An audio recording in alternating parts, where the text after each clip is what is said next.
I am Chris Brogan. I am talking to multi-author Michael Bungay Stanier, who is your book. You have the one about changing the whole universe. You've got the one about the bugs. What are your book titles, though?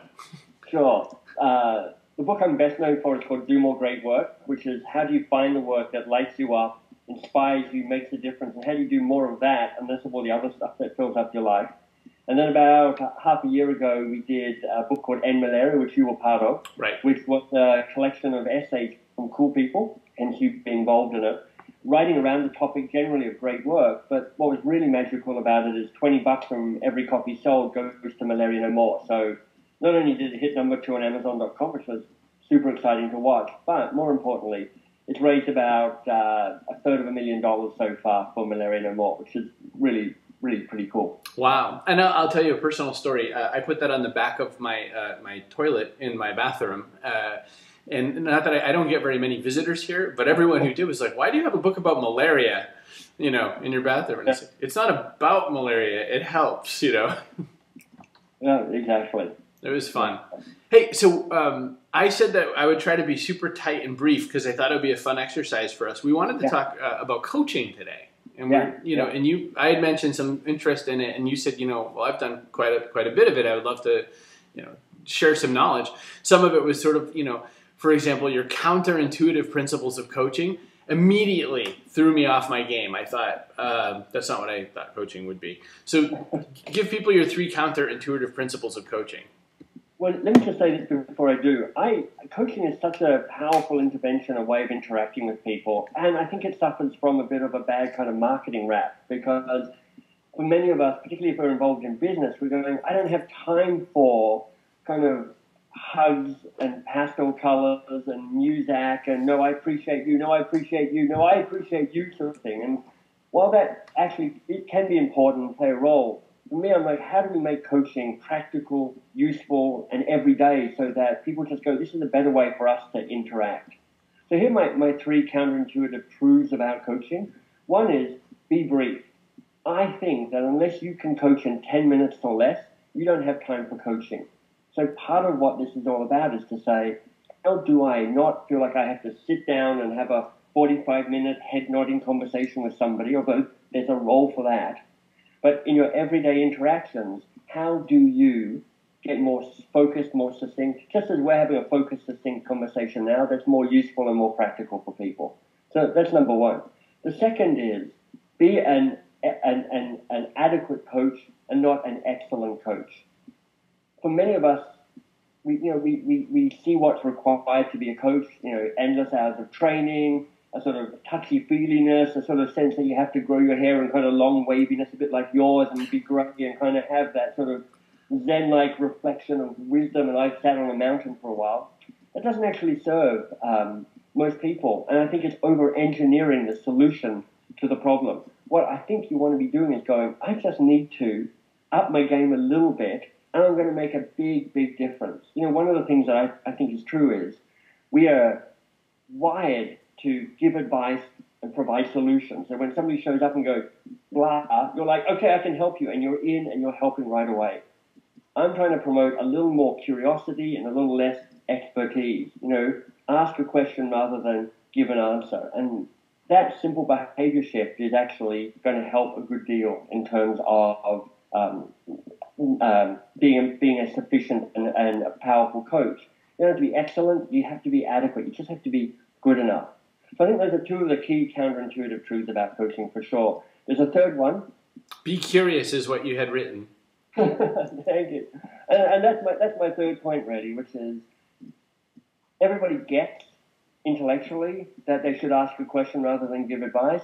And all of us are triggered by practice, years of experience, the need to feel useful, to leap into solutions and answers. And actually, curiosity can be so much more powerful than an answer. That one I felt was one of the most counterintuitive, and I think it's strictly to my personality. I'm a talker, and even when I interview people, I've been criticized many times for out talking the interviewed guest. So that was good to hear. Another thing you talked a little bit about was sort of the neuroscience behind why people don't like feedback. Now I'm living proof I do not like feedback. I think everybody does it though, is what you're trying to tell me. Right, well, that's because you're a human being, right? Right. And here's what happens. And this is work derived from people like David Rock and other people, because neuroscience is such an interesting field at the moment in terms of understanding truly how we operate. So this is neuroscience 101. Basically, 5 times every second at an unconscious level in the back of our brain, we're making a decision, which is this a conversation, is this an interaction of reward or is it an interaction of risk? If it's reward, I come towards you, I engage with you, I stay in my prefrontal cortex, the thinking part of my brain. If it's a place of risk, I run away from you, I disengage, I get a bit amygdala-ish, which means I kind of go maybe a fight or flight, right? So that's the basic choice. Now, it's not an even choice. Our brain defaults to this is a situation of risk rather than reward. So in a neutral situation, you're more likely to go, well, on balance, I'm going to choose to interpret this as risk. Now, you can guess why that happened. Caveman walking past cave, goes in because it looks interesting, eaten by saber-toothed tiger, walks past it because it looks dangerous. Gene, we have that guy's genes, we don't have the other guy's genes. So the question then is, how do you make a situation where you're more likely to create an environment of reward rather than risk?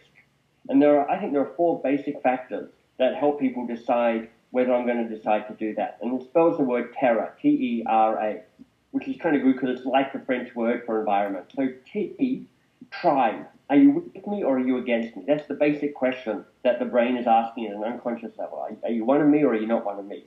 The other is expectations. Do I know what's going to happen next or do I not know what's going to happen next? Okay? If I don't know what's going to happen next, I'm anxious. If I do know, I feel safe. Thirdly is rank. Are you higher than me or are you lower than me? If you're higher than me, I feel anxious about it because you have power over me. If not, then I'm more likely to engage with you. And the 4th one, which Dan Pink has written so well about, is autonomy. Am I in control or are you in control? If I'm in control, I feel like this is safe. If you got all the control, you got the power, I'm less interested. So here's what happens. I sit down with you and I go, Chris, I'm going to give you some feedback, right? And what happens is all 4 of those things are triggered and pushed downwards. Your terror quotient is pushed downwards. And what actually is happening in the same circuit of your brain that feels and registers pain, it lights up in your brain. And here's the insult to the injury. Not only is the same social pain circuit activated as if you're actually hit with a lump of wood, but we remember social pain, right? If I ask you to remember the last time you were embarrassed or shamed or humiliated, you can actually remember that. You get that kind of hot flush and that feeling. If I ask you to remember the last time you were physically hurt, you can remember it intellectually, but you don't actually remember that sense of pain. So it's like social pain, it lasts longer than physical pain. So that's the problem with feedback. Now, I can give you some really quick tips around how to make a difference, and here's probably the best one. Before you give somebody feedback, ask them, how would you like your feedback? And here's what that does. As soon as you ask them that, you increase their sense of autonomy. You balance out that sense of rank because, we're colleagues and I'm actually deferring to what you think. You clarify expectations because what they say is what you'll give them. And you make it more tribiness because you're in this together. So that simple act of just going, hey, I want to give you some feedback. How do you best like your feedback? Makes all the difference. And here's the bonus. Most people go, what, just give it to me straight, right? Don't give me this whole flapping about, trying to make me feel better. Just tell me what you want to tell me, which makes it better for everybody. Already, one of the things that I'm taking is really good a shift in my perceptions is that I thought of coaching as an appointment-based activity. And what you're pointing out is, that's like saying eating is an appointment-based activity. Next Thursday, 4 p.m., I'll eat. What you're saying is coaching is a meal. We do it all the time. Let me give you another metaphor, which is the one how I think about it. It's a choice between drip irrigation or a flash flood, right? What's going to grow your crops? It's not the flash flood, which leaves you saturated but dries off quickly. It's the constant tap, tap, tap, tap, tap. And that's the thing that will make the difference. That's the thing that changes behavior, which is really what coaching is about. So if you can make it an informal, regular occurrence, minutes a day trumps an hour a week for sure. It's a huge difference though in perception. I would say that most people think of, the way I said it, as an appointment based. So when you start educating people on coaching, for example, when you are thinking to take on a new client, how do you explain? I mean, what's sort of your starter kit for helping people understand your style of coaching? Well, here's what I say. I go, look, coaching isn't some weird formal sit down talk about our life. It's just another way of having a conversation that helps you focus on the stuff that really matters and helps you create I go, look, here's what we're trying to create. We're trying to create insight so you get better awareness of what's going on, which leads to behavior change, so you do something different, which leads to impact, so you're leaving the world better. And I just want to have a conversation with you that actually helps you do that in a faster, more efficient way than the usual chit-chat. That's what it's all about. So everybody stand down and relax. One metaphor I use is I say, look, often as soon as you say to somebody, I'm going to coach you, they start freaking out, right? They're like, oh, God, am I ready to be coached? Am I broken? What's going on here? Do I have to kind of cry? I don't know. What's happening? And I go this. If you're a coach or you've got some coach training, what you want to do is think about spinach and children. Now, you're trying to feed kids. I don't have kids, but I've got brothers who do.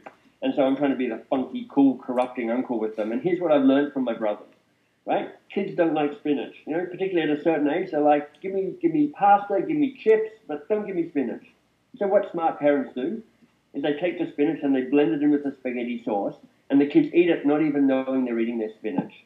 Same with coaching. Don't tell somebody you're coaching them. Just ask them some good questions, and they're having a coach-like conversation without anybody freaking out about it. That is interesting. I always call that hiding the broccoli inside the mashed potatoes.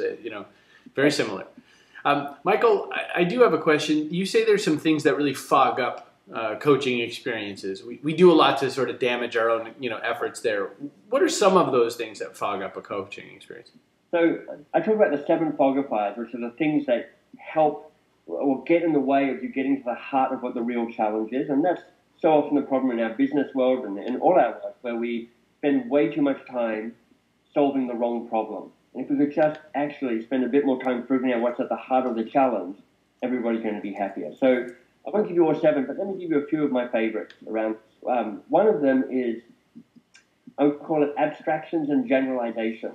That's when people are pontificating. It's like, let me tell you about the challenges of using social media to promote my business in this new world. Not only do we have the rise of Google+, which is confusing, but Twitter, is it on the wane or is it rising? Can you really do B2B? And of course, if you're Chris Brogan, you're like, this is interesting, man. I've written books about this. I've written gazillion blog posts about this. And you can spend a lot of time talking about that, which is interesting but theoretical. And the question you want to ask, which will make the difference, is you go, understand all of that, but what's the real challenge here for you in this? And adding for you to the end of a question suddenly brings it back to not about the issue, but about the person in front of you. Here's the second foggifier that I'd love to share with folks. I call it being seduced by the story, right? Somebody goes, blah, blah, blah, blah, blah, blah, blah, blah, blah, blah, blah, blah, and you're like, okay, this is good. They're talking, and I'm nodding. This is a good bonding situation. And they're like, blah, blah, blah, blah, blah, and you're like, God, if I can just find out some more information here, I'm sure I'm going to come up with the right answer. You go, yeah, what else? And they're like, blah, blah, blah. And you spend 45 minutes talking about the story, and that is not coaching. That's listening to a story. Here's what I want to share with people. The reason that you're listening to the story, often, sometimes it's making them feel good, and there's a place for that, for sure. But sometimes it's about, I'm trying to solve their problem. But if you are a lazy coach, this is one of our 3 principles, be a lazy coach. If you're a lazy coach, you're no longer solving the problem, you're helping them figure out the answer to the problem. And what that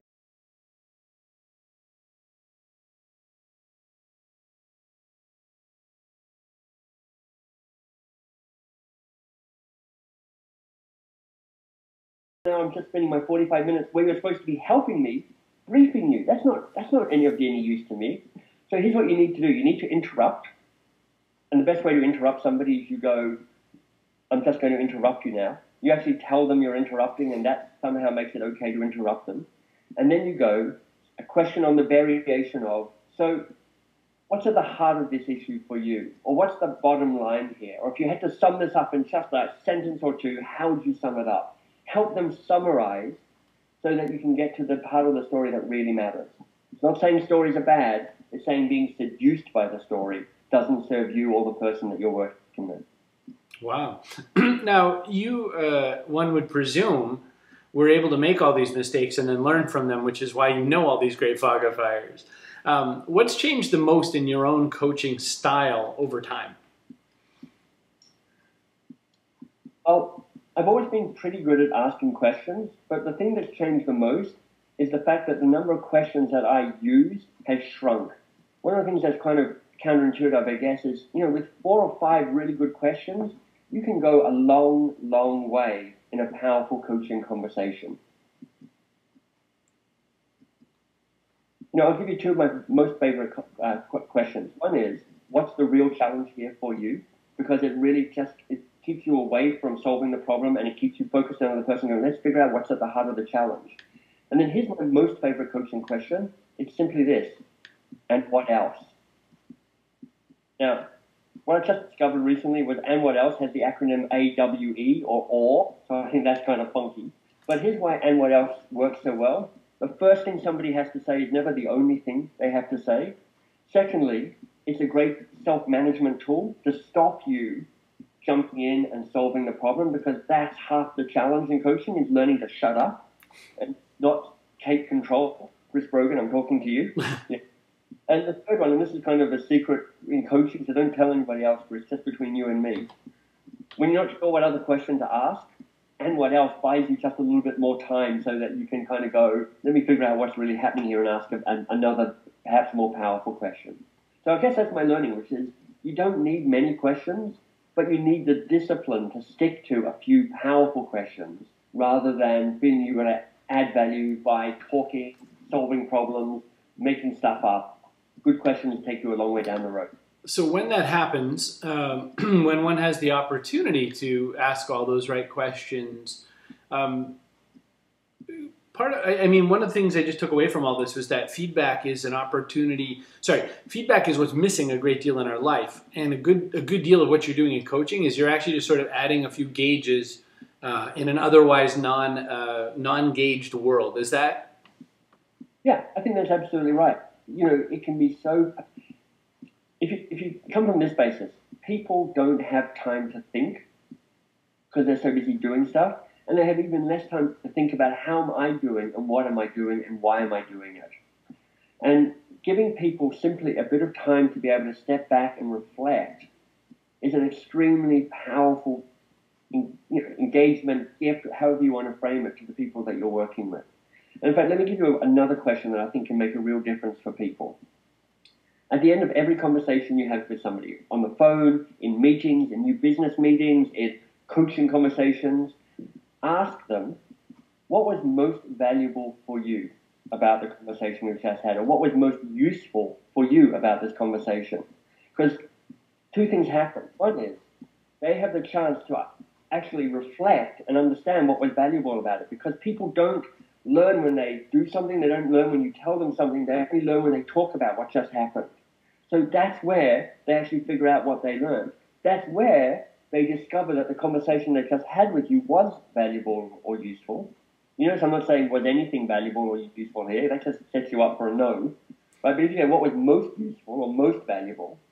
And the third thing is, you then get guidance around what you should do next time in the conversation with them. So just add that to the end of every single conversation you have, and you're going to have better, more focused, more valuable conversations that not only do you like more, but the person you're talking to finds more valuable. We have had the pleasure of talking with Michael Bungay. Stanier, that was all very utterly useful stuff. I can find you on Twitter at Box of Crayons. Am I correct? Exactly, and the website is boxofcrayons.biz, B-I-Z or B-I-Z, depending on which part of the Commonwealth you come from. That would be correct. Michael, one final question. What is on your shirt? This is the This is I live in Canada, but I'm Australian, and this is a Mambo T-shirt. So this is a depiction of Australian suburbia. It's yeah, you don't see many of them around for some reason. I don't know why. Me neither. I think you really should drive that a lot more often. I am so pleased to have had some time with you. Thank you so much for it. It's a total pleasure. Thanks for having me, Chris.